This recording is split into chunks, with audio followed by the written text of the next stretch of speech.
is so lekker om te leer, saam met Klara, Klets, met haar bloedrooi fiets. Klara, Klets, met haar bloedrooi fiets. Hallo maats, wanneer jy 'n opdrag kry om iets te skryf, is daar 'n proses wat jy moet volg.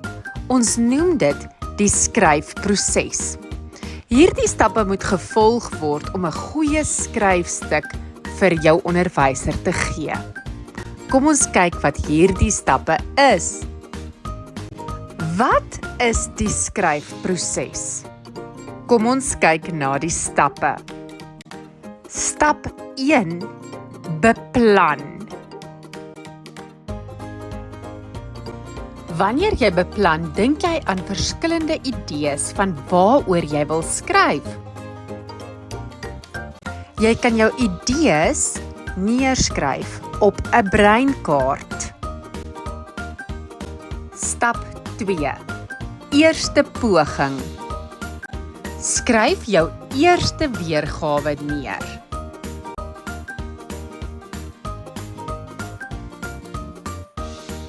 Stap 3. Redigeer.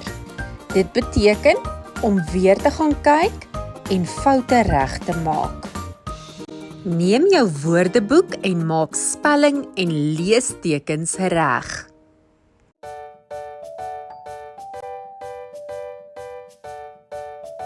Stap 4. Hersien. Lees weer deur jou werk en sit meer inligting by.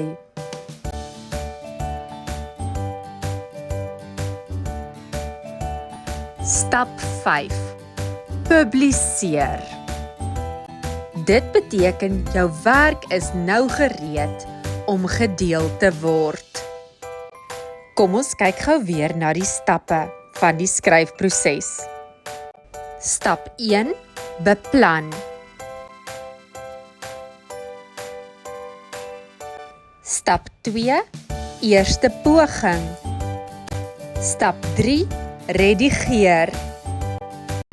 Stap 4. Hersien.